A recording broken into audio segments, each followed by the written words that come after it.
আসসালামু আলাইকুম। আমেরিকা কি বড় কোনো ধ্বংসের পথে পা বাড়াচ্ছে?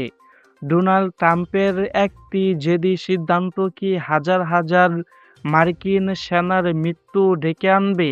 এই প্রশ্নগুলো এখন খোদ আমেরিকার ভিতরেই ঘুরপাক খাচ্ছে। কারণ ইরান আক্রমণ নিয়ে ট্রাম্পের পরিকল্পনাকে এবার পাগলামি বলে উড়িয়ে দিয়েছেন খোদ মার্কিন সেনাবাহিনীর একজন বড় কর্মকর্তা।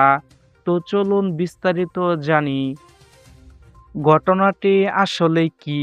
মার্কিন ব্রিগেডিয়ার জেনারেল অ্যান্ডারসন, যিনি একসময় ইরান ও আফগানিস্তানের যুদ্ধ সামলিয়েছেন, তিনি ট্রাম্পকে এক চরম হুঁশিয়ারি দিয়েছেন। অ্যান্ডারসন স্পষ্টভাবে বলেছেন, ইরানে স্থল অভিযান চালানো মানেই হলো আমেরিকার জন্য একটি বিশাল রাজনৈতিক কবরখোঁড়া। তিনি রীতিমতো বোমা ফাটিয়ে বলেছেন, ট্রাম্প আর তার উপদেষ্টারা যুদ্ধের কিছুই বোঝে না। ইরানকে চেনা এত সহজ নয়। ট্রাম্প যদি মনে করেন তারা সহজেই ইরানের মাটিতে ঢুকে জয়ী হবে, তবে সেটা হবে তার জীবনের সবচেয়ে বড় ভুল। এই যুদ্ধের নেশা পুরো আমেরিকাকে ধ্বংসের মুখে ঠেলে দিচ্ছে। বর্তমানে হুরমুজ প্রণালী নিয়ে দুই দেশের মধ্যে দা কুমড়ার সম্পর্ক। শোনা যাচ্ছে ট্রাম্প ইরানের গুরুত্বপূর্ণ খারক দ্বীপে বড় হামলার প্রস্তুতি নিচ্ছেন।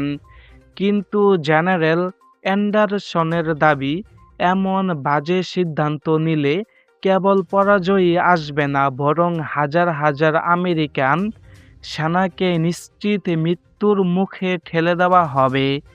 এক কথায় ট্রাম্পকে তিনি সরাসরি সাবধান করে দিয়েছেন এবং বলেছেন এই আগুন নিয়ে খেলবেন না।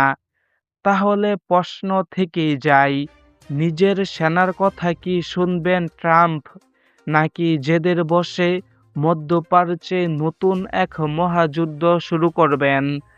আপনার গুরুত্বপূর্ণ মতামত কি? ট্রাম্প কি পারবে ইরানকে দমাতে? ঝটপট কমেন্ট বক্সে লিখে ফেলুন।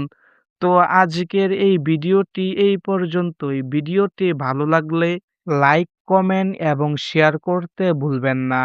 তো দেখা হবে পরবর্তীতে এরকমই একটি নতুন ভিডিও নিয়ে। ততক্ষণ পর্যন্ত সবাই ভালো থাকবেন, সুস্থ থাকবেন। আল্লাহ হাফেজ।